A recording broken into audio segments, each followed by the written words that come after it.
తాజాగా నోటీసులు జారీ అవుతున్నాయి. ప్రస్తుతం ఈ కేసు సంబంధించిన విచారణ ఎక్కడి వరకు ఉంది? ఏ రకంగా దీని నెక్స్ట్ ఛార్జ్ షీట్కి సిట్ కూడా సిద్ధమవుతోంది అంటే ఏం చెప్తారు?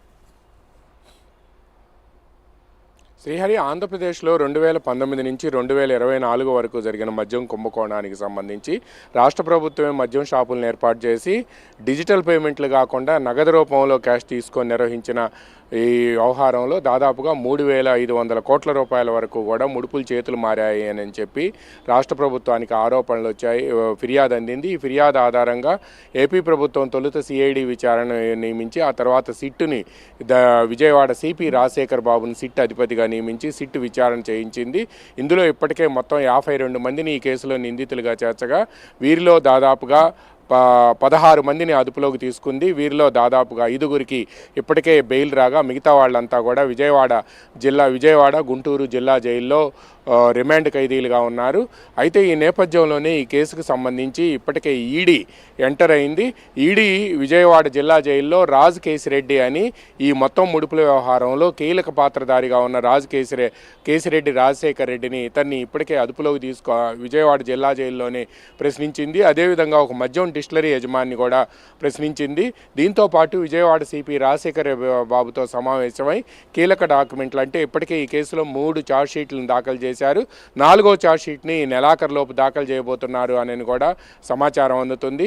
ఈ నేపథ్యంలోనే ఈ కేసుకు సంబంధించి ఈడీ ఈ నెల 22వ తేదీన మాజీ ఎంపీ విజయసాయిరెడ్డిని, అదేవిధంగా ప్రస్తుత రాజంపేట ఎంపీ వైసీపీకి కీలక నేతగా ఉండి జగన్కు సన్నిహితుడైన పెద్దిరెడ్డి మిథున్ రెడ్డిని కూడా ఈ నెల 23వ తేదీన విచారణకు రావాల్సిందిగా ఈరోజు ఉదయం నోటీసులు జారీ చేశారు.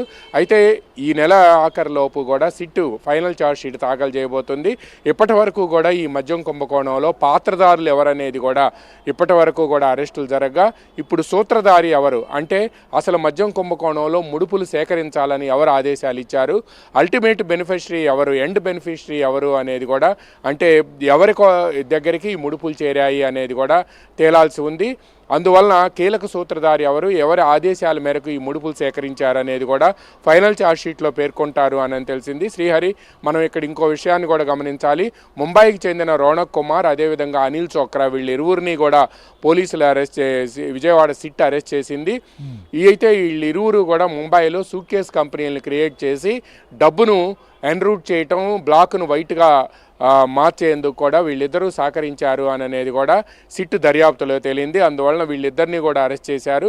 వీళ్ళిద్దరు ఈరోజే తమకు బెయిల్ కావాలి అని చెప్పి కూడా విజయవాడ ఏసీబీ కోర్టులో పిటిషన్ దాఖలు చేశారు.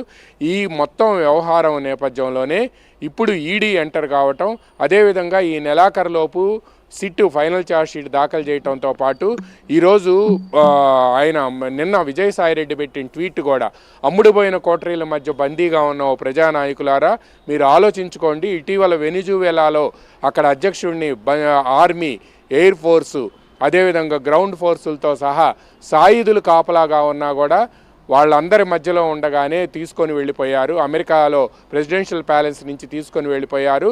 అది అమ్ముడుపోయిన వాళ్ళనే కదా ఇలా జరుగుతుంది అని పేర్కొన్నారు. అంటే ఈ ట్వీట్లో విజయసాయిరెడ్డి పరోక్షంగా జగన్ చుట్టూ ఉండే కోటరీని టార్గెట్ చేశారు అనేది కూడా